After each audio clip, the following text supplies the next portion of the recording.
Good morning.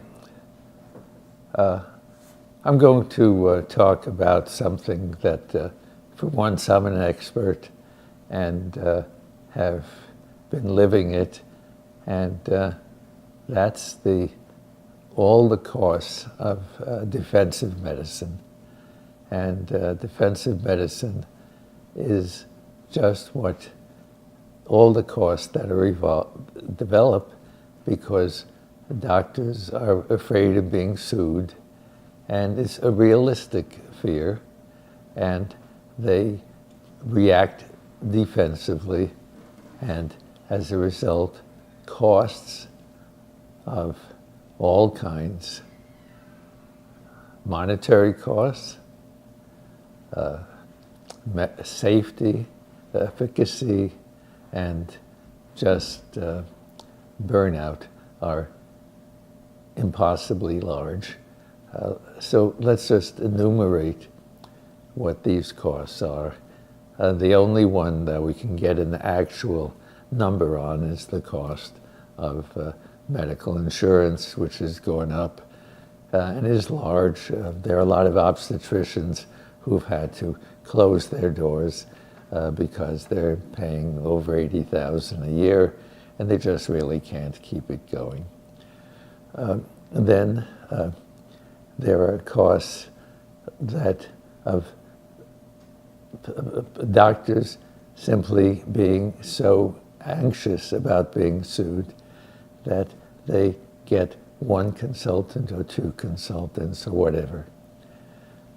The doctor orders every test under the book. The consultants order every test under the book. You have unnecessary hospitalizations, and things happen in hospitals. You get infections, you get exposure to radiation from the tests that are done, and just anxiety, and just a lot of wasted time, and just a huge amount of paperwork by just about anybody in the hospital. The medical records are just unbelievable. The time is ridiculous, and most of it is wasted. You get emotional costs. Somebody who is sued, who is totally innocent, reacts very, very badly. And we doctors are trained to be tough about it, but there's a limit. And there's a limit when it happens continually. And there's a limit when it goes on your record, in the sense that the people who hire you, or when you get get privileges in a hospital or re-privilege, it looks there and you look at it. And actually, I've done the business of reviewing records, and I get very surprised because some of the best doctors seem to be the ones that have the most marks. But these marks are real. It's like a penal record, and it has a real effect, and it is not good for health of any kind. And you have actual costs, of the danger of going into the hospital. One of the biggest issues is the almost elimination of the value of the most important tool that you have in medicine, which is the doctor-patient relationship. If you have a good doctor-patient relationship, you talk to the other person. Well, it's the Martin Buber used the term, and he uses the term "do," which was the intimate, immediate address, or "z," which was the formal, and he was talking about the "do" relationship. The only way you get a good medical transaction is to be in the "do." If you have somebody who's distance, it doesn't work. And The other big thing is compliance. If the patient doesn't like you, they won't take the medicine. That sounds weird, but they don't want to please you. They want to spite you.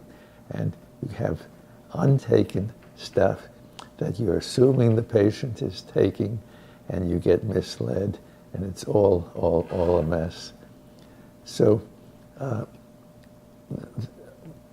what I and also my son Jeremy have been involved in is to come up with things that would mitigate the legal process so that we would not be so afraid of what's going on. And it's very hard to deal with the law. The law has this principle that you do something only on the basis of a lot of other courts doing it. So it becomes reality just by habit. But the most extreme that hasn't happened was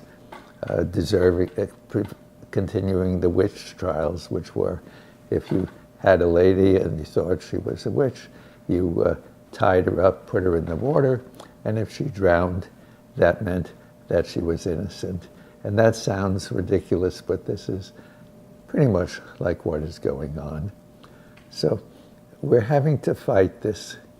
And I took an early interest in this and came up with a paper which we'll leave the title on for you to look at, Bruce. I won't mention it, but that was a very, very simple idea, and I'm going to take credit to being a pioneer in that, and my son Jeremy helping me.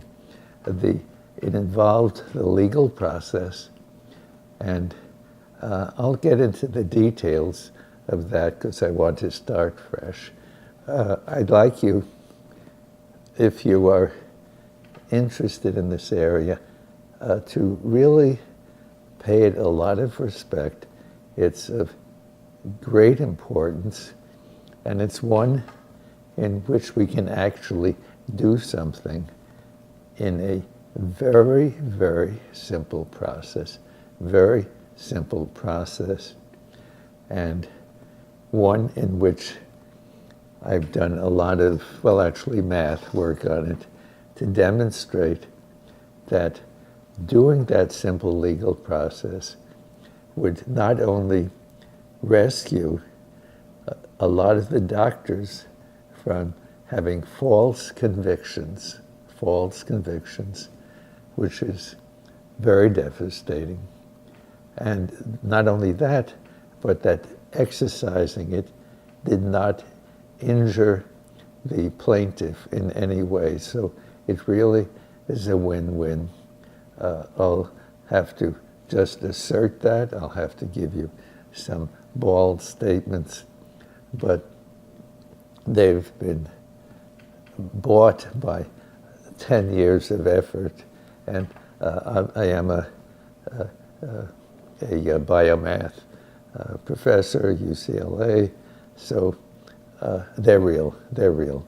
So I'll pick this up next time, and I hope you stay with me on this. This is very, very, very important.